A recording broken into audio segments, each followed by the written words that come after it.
Chisa is finally coming in Wuthering Waves version 2.8, but with Lahai Roy so close on the horizon, is she actually worth getting? That's what I'm going to talk about in today's video by discussing Chisa's biggest pros and cons.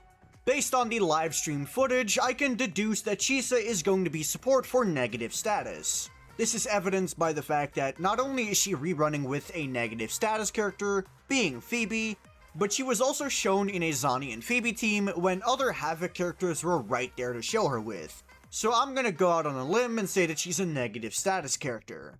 Now, due to her being Havoc and being showcased in a Spectro based team, this makes me think that Chisa is going to get the very unique benefit of being good with every single negative status.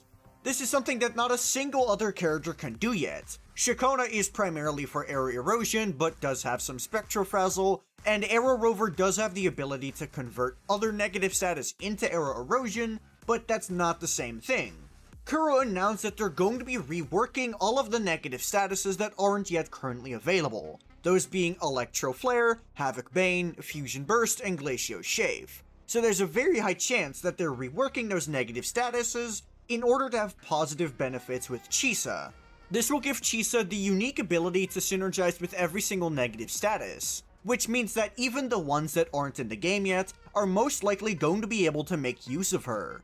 Glacio Shave doesn't exist yet, but when it does start getting characters, Chisa is already going to be one of the teammate options that you can use with it. Same goes for Electro Flare, same goes for Fusion Burst, yada yada, you get the point. Chisa is a safe pick for any negative status team because her effects have to be universal and work for every single element.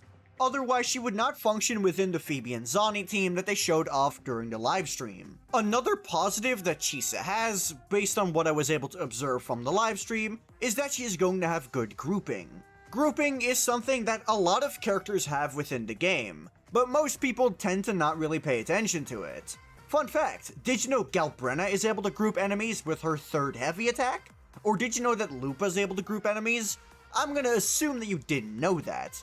But these effects are actually pretty useful in context. As an example, Lupa's grouping allows Brent to hit multiple enemies with his mid-air aerial attacks, even though their rather piss-poor AoE would make it so that usually he would only really be able to hit one or maybe two enemies with them.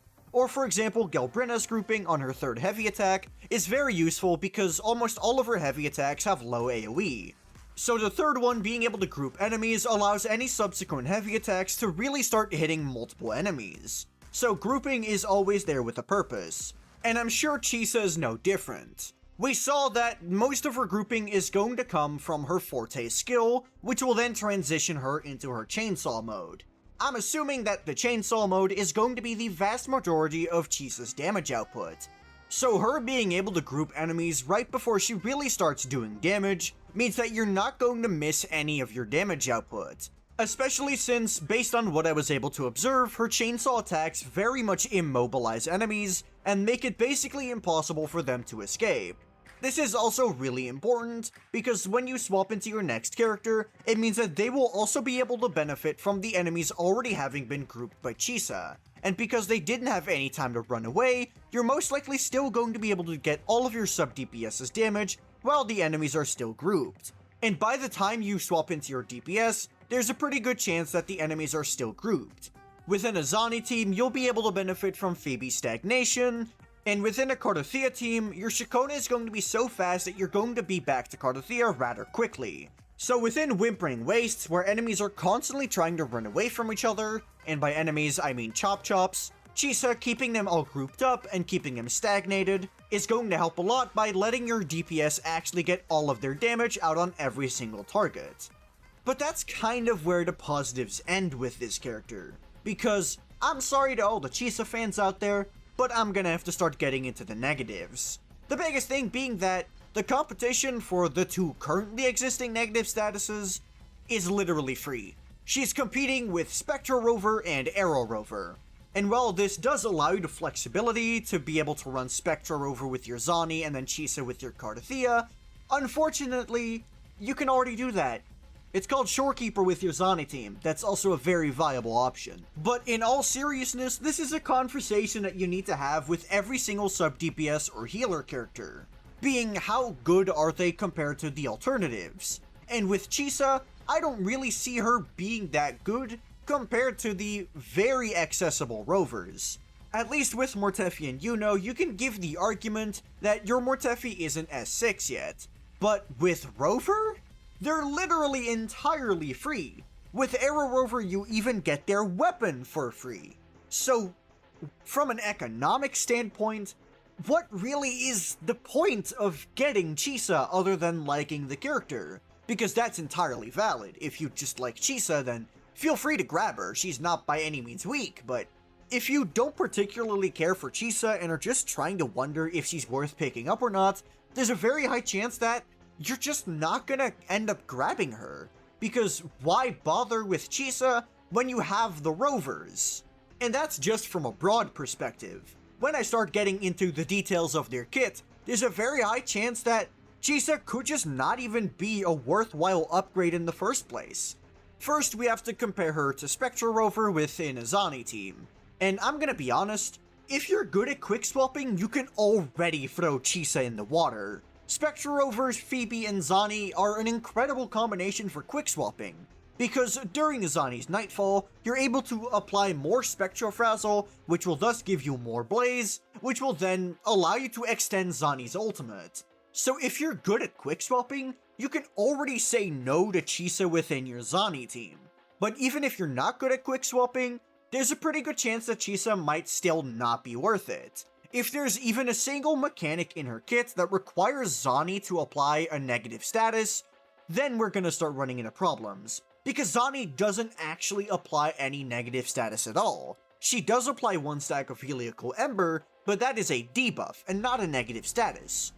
Negative statuses are hard-coded in the game as the 6 negative statuses that we know of, and Heliacal Ember is not among that list, which means that Zani isn't capable of applying any negative status. But even if that's not a problem, Chisa's buffs will have to be incredibly powerful to really compensate against Spectro Rover having very flexible and pretty low field time. Spectro Rover just gives you a certain degree of freedom with their rotation that Chisa just doesn't allow for. So there's a pretty good chance that Chisa might just end up being worse than Spectro Rover. And then when we go to the Aero side of things aren't looking that much brighter for her. Sure, she's not gonna run into the issue of Cardia not applying negative status because, well, she does, but Chisa might run into entirely different issues there. Because the Aero Rover has a ton of synergy with Cardia. Now obviously, I'm not stupid enough to think that Chisa won't just increase the cap of air erosion just like Aero Rover will. She's definitely gonna be able to do that. But how strong will her other buffs be, and will they be worth it in comparison to what Aero Rover can provide? Because Aero Rover also has an additional 26% damage amplification because of their signature weapon. Damage amplification is a stat that Cardia has very little access to, only getting 100% on her ult finisher and on her plunge. The rest doesn't really have a source of damage amplification, unless you have her signature weapon. So Aero Rover giving 26% on his own signature weapon is a pretty big deal, and Chisa's gonna need some pretty good buffs in order to be able to compete with that.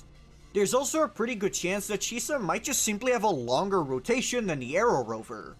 Aero Rover's rotation is pretty short when you get good at it, and with some practice you're really not gonna notice any of the clunk that Aero Rover has, especially since Cardia increases their interruption resistance.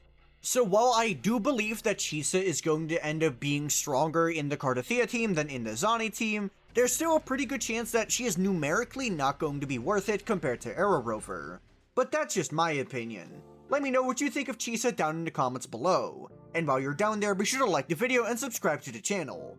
Additionally, if you have any questions, be sure to join my Discord, which is linked in the description. There's a pretty good chance I'll respond. If you just want to see more of me, you can check out my second channel, which is linked in the description. But that'll be all from me. Peace.